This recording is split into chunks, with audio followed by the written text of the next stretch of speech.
The absence of Sobey, probably knew it was always going to be a pretty dogged one. The way that Brisbane would respond to that, do you expect? What you got? Well, before I get to that, first of all, congratulations to the Bullets. I thought they were really, really good tonight. They've been really good. The big thing for me is, I'm very proactive with and pro coach in this league. And Justin's done a fantastic job of righting the ship here and just getting things stable and really done a hell of a job of just being a team that is organized. They seem like they got past some of the things they've gone through the last 2 years, and so great credit to him and his staff. They played the right way, and I enjoy watching them play. And they beat us really at the end of the day. We had a lot of, again, self-inflicted wounds. We're supposed to foul coming out of that timeout. We had 1 or 2 to give. We don't foul. We leave 10 foul shots on the foul line, and then we make some really poor decisions in the last minute or two with a backdoor out of the corner. Milt turns the ball over. So it doesn't really come down to that shot, but we didn't follow through with going up and pressing and trying to get a deflection or a steal. And, they deserve to win, and kudos to them. With or without Sobey, it doesn't really matter. The league's too good. There's just too many good players around, and some teams are up or down with their rosters as far as injuries and who's in and who's out.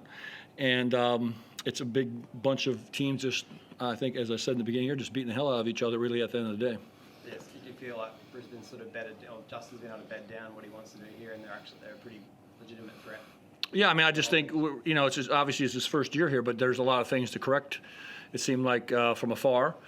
And he's built a solid foundation here of good guys playing the right way and holding them accountable, and they play a nice brand of basketball. And again, it's a credit to him and his staff. What they do from here on out, I don't really know at the end of the day, but they've really done a nice job of just building a strong foundation for them to move forward. And how do you approach the sort of Magnay Lee ins and outs? What are you looking for from that position? Is it based on the circumstances at the time? Is it matchups? What's the feel? Well, some of it's some foul trouble here or there, depending on what it is, and some of it's rebounding. We got crushed in the first half there. We gave up 11 offensive rebounds, and I wasn't really happy with Marcus's rebounding output at that point. Some of it is just physicality and playing, and I think having both those two is a luxury to have. And how we use them, is depending upon a few variables going. Of course, this is a game obviously that you need some bigs involved in it, and multiple bigs. And I thought they, competed fairly well across the board. Magnay, I thought was very good. You spoke about some of those things, the back up to Bannon, not fouling Chris Smith when you have the opportunity to. What do you put that sort of stuff down to? Because that's pretty foundational stuff. I think it's we've been a master this year at inconsistency. And finishing games, we probably have 6 or 7 of them that are just right in this kill area of either getting them across the line or you get beat yourself. And most of the time, somehow or another, we're beating ourselves. It could be one game where, they shoot over 30 foul shots. Next game, we get out-rebounded for some reason, which we're usually a good rebounding team. Not following through and just group discipline and wherewithal of what is going on the court is some of that. And just not staying on point. And like I told these guys, we'll do it the hard way. Man, you'll get what you get at the end of the year, and we'll be where we're supposed to be. And we continue to try to learn some lessons from this, but the league's good. It's hard to win on the road, and we regroup and we travel back tomorrow, and we see what we do on Friday back home. Well, what do you put those inconsistencies down to? And as the playing group come together and spoken about that and sort of how to right that ship? Yeah, it's just attention to detail, and I think it comes down to how much you care, how much you really care about what we're doing, and how involved are you in the timeout? Are you floating days and off? Are you really involved? And what's your job coming out of the timeout? How can you affect winning? And that's what I think it comes down to. And I think we had a little bit of a gut check tonight. They tested us. We didn't respond in the first half. I think our second half was much better, but it's just, when you dig yourself a hole in that first half, it's kind of hard to claw your way out of it. We need to be better from the jump. This game was very stop-start, obviously, with the court-wide being free throws. Does your mentality change in a game like that, knowing that it's going to be extra gritty? Not really. I was kind of running around going, man, I'm not that tired. Like, why? But because there was 7 or 8 stoppages in 2 minutes. But you just got to play what's in front of you. They're playing in the same conditions as well, and they're executing, and we weren't. So, not really. Scott, obviously the loss isn't great, but when you look on the other side and you don't get an opportunity to see like a Sam McDaniel and an Isaac White Yeah. being winners and making an impact Yeah. for another team. Yeah. Do you feel a sense of pride in the program that you built when you see that? Absolutely. I mean, I can't speak enough about Matt Kenyon in Southeast. Those guys, it's our first experience of guys leaving.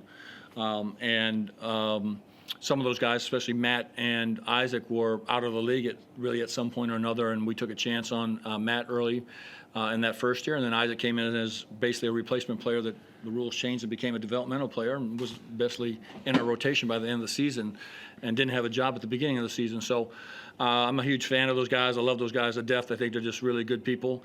Sam's been fantastic here. He had a really rough year with us last year with just multiple injuries and never got back on track, but they're great human beings, and I'm always I'm competitive. I hate losing, but I really enjoy watching guys thrive and play, and I love coaches that have their first chances at trying to do something and are successful in those ways. And when you're old like me, you're doing a lot of rah-rah and cheering for other guys, because the worst thing that will ever happen to me is I'll get fired for about the 50th time at some point in my life, and who really cares at the end of the day?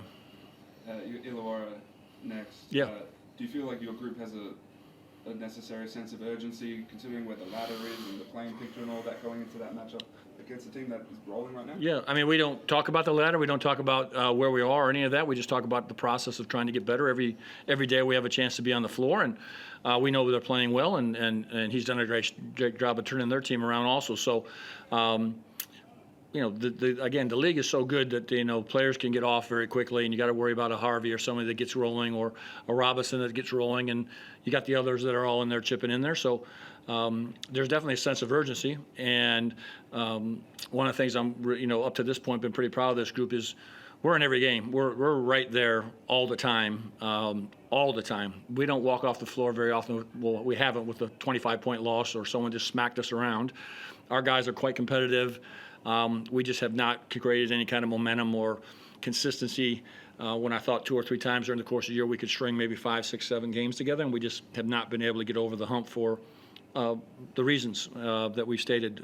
So it is what it is, and we'll continue to battle and fight and defend the island and do what we do. I love our guys. I think they work extremely hard. They're really good people, and we just got to do a little bit better at the end of those games. So, but we'll be where we're supposed to be when this is all said and done. Just a word on McVeigh's performance. He was playing at 5 there for a bit and matching up on guys with inches on him, and he kept making plays and making a difference and almost. Yeah, well, Jack's been fantastic for us from the first day he got here. He's grown as a person and a player. He's kind of morphed into this hybrid 4 that's been a really good job for us. And when I got him here, I said, can you be the Jesse Wagstaff of the JackJumpers, the younger version of Jesse, but that kind of player that can stretch a floor and do a lot of different things. And the next thing for him is to try to win some championships like Jesse has. But he's done a really good job for us. And again, I think we have really good guys and really good players that are trying to do the right things. And sometimes the basketball guards can be kind of harsh to you, and that's just the reality of sports. I've just got one on here. Yeah. You're welcome to jump in, Chris. Yeah, just one quickly, Scott. I Yep. haven't had a chance to ask you yet about Tom Bogdanovic bringing him in. Yep. I know it was a bit tough for him tonight, 4,005 minutes, but he seems to bring you everything that you've talked about this team might not have quite had so far this season. What are you looking for him to bring now for the rest of the season?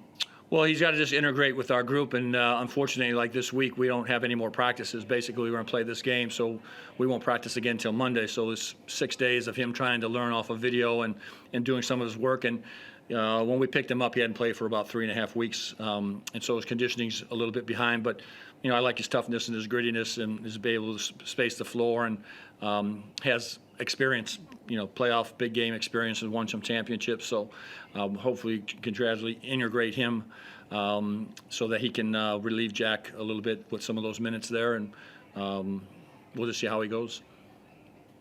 Thank you very much. All right, guys. Thank you. See y'all.